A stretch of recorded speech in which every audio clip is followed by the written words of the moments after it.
In today's episode, we are tackling a pebble in one of our listener shoes. And we want to thank the community for reaching out to us. We love when we get emails requesting, it actually just makes my life easier because then I'm trying to think about what are the most relevant topics we want to hear from teachers and coaches and leaders out there doing the work so that we can, actually address the problems you're experiencing on a daily basis. So we heard from a coach recently who basically said, how do you support a teacher who is resistant to all PD? The teacher says they're an experienced practitioner and she's content with the growth her students are demonstrating. So now what? Your job is you've been asked to support an individual, and now that individual is basically saying thanks, but no thanks. So what's our advice to this listener and to many of the other listeners out there who have probably had this experience? Yeah, I think we've all been there. We all have been in that experience. And I guess one of the real questions I wonder is like, what specifically is holding that educator back? And I'm sure there's so many different possibilities here. First, there could be that I feel confident, in the delivery that of the curriculum that I'm doing currently. But then like one that I think pops into my mind almost, more so than others is, does that educator like feel as though the work that's being done connects with who they're trying to become as a better teacher? Right? Like, is it truly like a fixed mindset in this educator where they're just unwilling, like there's nothing they could possibly do to get better? Or is it that they don't see themselves in the vision of the district or in the vision of the administrator leading the PD or the coach leading the PD? Am I way over here doing this thing? And I am still working to actively become a better educator, and I'm just not seeing how I can improve over here. Or is it that I actually have, quite a bit of confidence and I truly don't think there's anything else that I could possibly be doing? And said another way, there are some educators that do feel when they come out of PD that they feel like they would have had a better opportunity to help their students by being in the classroom than say being out of the classroom, doing that learning. And therefore, I think where we have to kind of go is as a team here is like, what is the holdup for that educator and how do we better understand where that limitation is with this particular individual? So what I think go ahead, Beth. Yes, jump in. I was going to add to that, Kyle, that another reason why a teacher might be resistant is if they're a veteran teacher, they've seen administrators come and go, they've seen initiatives at the district come and go, and they feel like we keep going back to the basics, which, in a lot of math teachers' minds, that's the traditional vertical algorithms, right? We keep coming back to this. So why am I going to waste my time sitting in another PD session, learning something that I know in about, maybe a year, 2 years, 3 years, we're going to just come back to the basics and we're going to keep doing it again. So that's something too that I think, Kyle, you can speak to really well about this whole spaghetti against the wall sort of idea, right? Yeah, absolutely. And actually what I was thinking, I know John's not with us today, but the story that appears in my mind, I've heard John share it on the show. He's shared it at, PD sessions that we've done where he remembers being that first, second year teacher and, sort of going to the PD in year 2 and, sitting next to a veteran teacher and sort of saying like, where did all the things we learned last year go? Like they just presented all this new stuff that, we're going to do. Like, what about the stuff we were doing last year? And the veteran teacher just sort of said to him, like, get used to it. This is going to happen year after year. They're going to come in. The district's going to come in with these new ideas, these new initiatives, and, take what you like, take what you think works, and then, just kind of move on.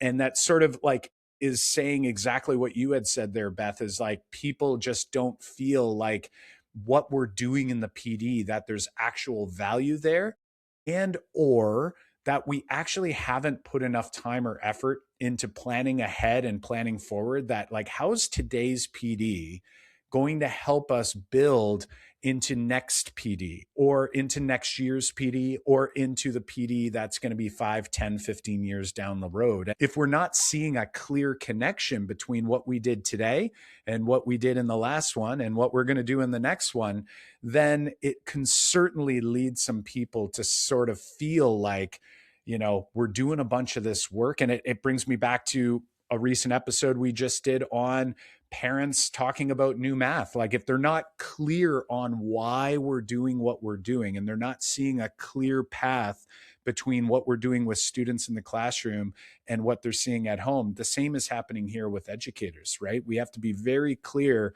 as to why we're doing the PD we're doing, how it's going to help serve our students, and then how's it going to connect to what we'll do next time and what we've done in the past as a district to avoid it feeling like, hey, here's just one more spaghetti noodle that we're chucking against the wall, and let's see if this one's going to stick this time around. I wonder for this particular scenario, imagine it's like one-on-one coaching, because you're right. It's like, it's probably more than just personality. It's like this person has had a past experience with coaches or past experience with initiatives within their district. They might actually be deflecting by saying, no, I'm good, I've got everything handled here, but it's really a fear of judgment, or it's a fear of perfectionism, or not wanting to let anybody in or lift the hood on what they're actually doing in their classroom. So this is complex work, right? Coaching always is, because we're talking about human behavior and a profession where we are very emotionally reactive to criticism. People take what they do very personally. So I'm picturing, if I was this coach and I can put, a face to this person. I've worked with somebody like this before, very experienced, very veteran, keeps everything pretty close to their chest, puts their head down, does the work with students, doesn't really need anybody else coming in, poking around, asking questions. What would I do?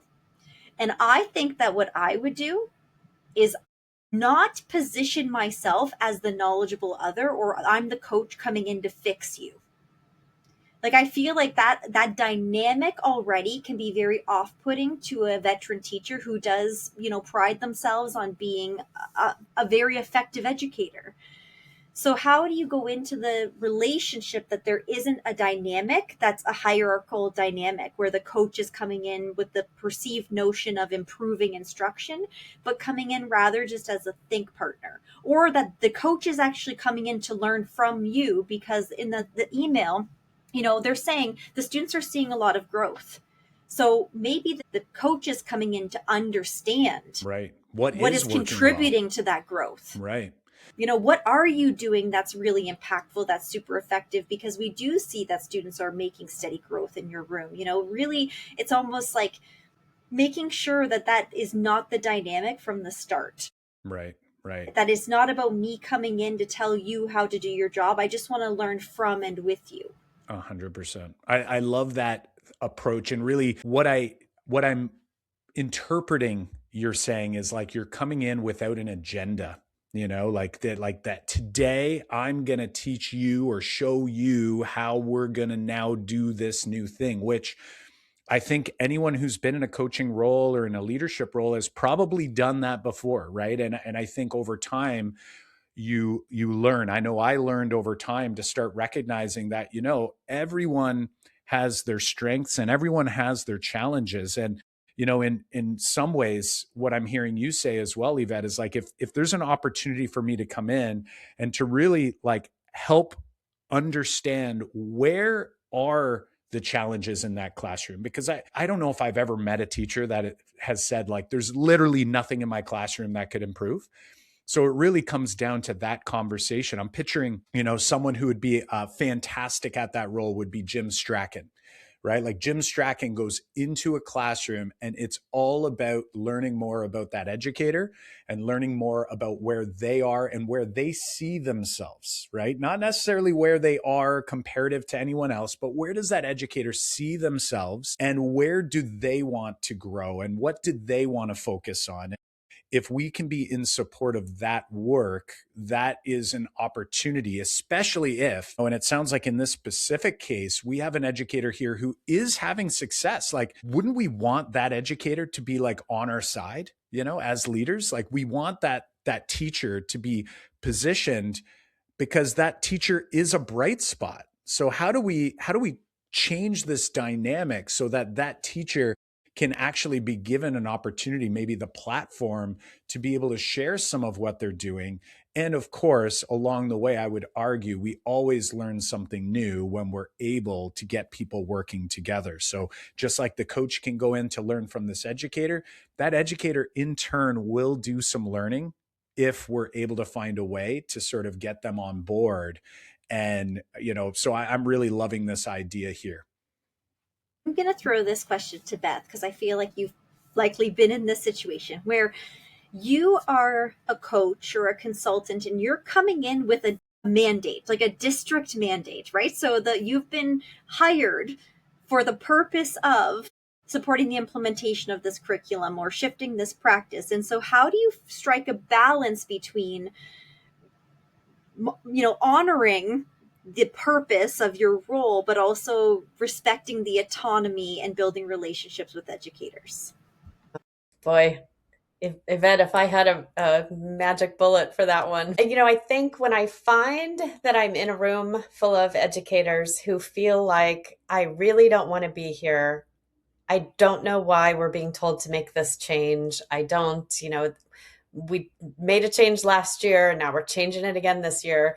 When I'm in a room of educators like that, I think that my job then shifts from we're going to walk away with all these new strategies in place today to I'm going to make sure that I focus on making sure everyone in this room understands why we're doing this. And if we don't get past anything else other than that why, hopefully then, once I listen to them, I hear them out, and we talk through situations, I get them thinking, by asking the right questions. A lot of what you would do in your classroom, right? You have students who are resistant to wanting to try something, then we're going to ask the right questions to get them over that hump. And so focusing on the why, hearing them out, asking the questions, and then giving them a safe place to practice and try something new. I think that's a big thing too. And it's possibly the situation with this veteran teacher is that they feel really confident in what they're doing. Their students do well with what they're doing. They're asked to try something different that might move the needle just a tiny little bit. And they're not given the room and the space to practice that before somebody comes in and observes them. And so they feel like, well, I'm just not even going to try then because I've tried this before. Don't want to be that vulnerable, right? I don't want to try something until I feel like I'm an expert at it. And so allowing, as a coach, allowing them, maybe modeling something, allowing them the time then to let that sort of percolate and let them practice and try it in their own classroom with their door shut before revisiting that idea or popping in their classroom again. And so that can also, I think, help for them to develop their own confidence to be able to try something new. I feel like time and time again we come back to the adoption model. As you were talking there, I was thinking about the adoption model and the phases of adoption and what it takes for somebody to be positioned to adopt something new. And you mentioned the why. Starting with understanding the why, building belief. And I think that is also in those relationships that Kyle was describing about, understanding the context. Like I've been talking about this a lot lately, which is like orienting with integrity or honesty is like actually going to the classroom, living the experience, helping them see how this is going to help them address their pebble, and that's about the why. Like, why are we doing this? Why is this? Why should I take the risk? Why should I put in the effort? What is it? What's the outcome going to be for students that is based on my moral purpose or why I do what I do? And then you mentioned, so just to review the adoption model for our listeners, it's like number one is we need to understand the why and believe that this work is worth doing and that it's going to help us address our pebble. Like we have to see ourselves in this work. The next thing is we need to see it. So it's like I need to experience it as a learner. I need to go into another classroom that's already using this approach or this curriculum and see what it looks like, sounds like, feels like. I need to, and it's almost like that helps to build the trust. It's like, oh, it does work. I see the evidence that it is positively impacting students when they shifted. The next one is probably the most challenging, and that's what you were saying around this idea of like, when do they get to practice it in a safe space? When do they get to do their reps and try it and be vulnerable? And that's the third phase, is believing you are capable. Believing that you have the skills and the confidence to now go on your own and try this in your classroom next week. And then finally, the fourth part of adoption is that ongoing network of support. You know, the trial and error. Who am I going to when it completely blows up the next day and I had a misstep and I want to think it through and unpack it and prep to try it again? Who are my people? Who's the support system that's rallying around me to help me sustain this change? Well, and I think it's worth noting is that last stage is the most important stage of all of them, even though it feels like the first few stages are hard. You know, they are hard. You have to do a lot of work to get someone to recognize and to feel confident and to see themselves and believe. And all of those things are important. But if we get to that last stage, the practice, you know, the iterating, the trying and failing, if we don't repeatedly spend time in that stage to get better and better, it's like we'll have a quote unquote belief, but we won't actually see any real change taking place. We won't see any real improvement. So, really important for us to not only recognize those stages, but also not to look at them as sort of equal in terms of, say, their weighting or importance. They're all very important. Without one of the previous stages, we can't get to the next one. But that last and final stage is going to be so incredibly important for us to feel like we're able to do this work. So, Yvette, why don't you take us through a few of the points here to recap for us on this conversation? Because I think this is it's an incredibly difficult challenge. It's hard to know what that specific educator, you know, what their challenge or concern is. But if we're at least considering the possibilities and we utilize some of what we know has worked in the past in many cases, like we've discussed here today, and the adoption model that you just articulated, we can then at least take a step in the right direction to try to help more educators see themselves as being an active part of the professional development model and feel like there is value there for them to participate and grow. I think if I had to summarize in just a few words, which I'm terrible at, as I'm sure you all know and the listeners got 10 know, seconds. just a few words to summarize. It's like, start thinking about that dynamic. You know, what's the dynamic when you walk into the room? Are you in there? Are you going to be a fixer, or are you there as a think partner? I think that establishing that dynamic from the beginning is really important for a constructive, ongoing relationship with this teacher. Making sure that the teacher understands the why, you know, is really critical, because again, we talked about past experience, things coming and going, you know, initiative fatigue. So understanding why this change, why now, and how it fits within the context of their classroom and their teaching style. And then asking ourselves, if we do want change to happen, we want adoption or a new initiative to be implemented, are we creating the conditions for it to actually happen, considering all four stages of adoption? Like, do we have a system in place that will lead to sustainable change, or are we dropping ideas on people and then walking away without a plan for sustainability? So those are a few big ideas I think I would share with this coach, not fully understanding the dynamic here or the teacher's resistance. That's fantastic, Yvette. As you're reflecting here today, my friends, there are so many things for us to be considering as we look at system improvement, whether it's within our school, whether it's within a district. So, thinking back, how can you have a positive impact on the educators around you? So, hopefully, you've got a few things to keep in mind here.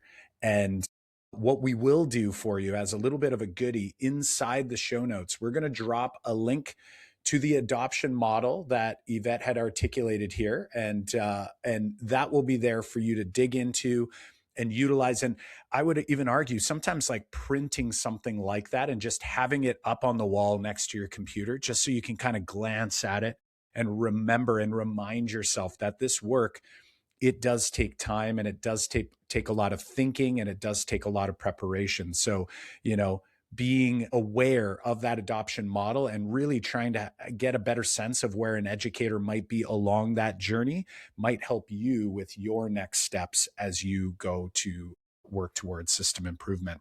And of course, if you're interested in reaching out to us to get a little bit of our perspective, you can always head on over to our district improvement program page and book a time to chat. Head on over to the makemathmoments.com/district page. You can take our district assessment or classroom assessment if you're a classroom teacher listening, and there will be an opportunity for you to book a call. All right, my friends, we will see you in the next episode.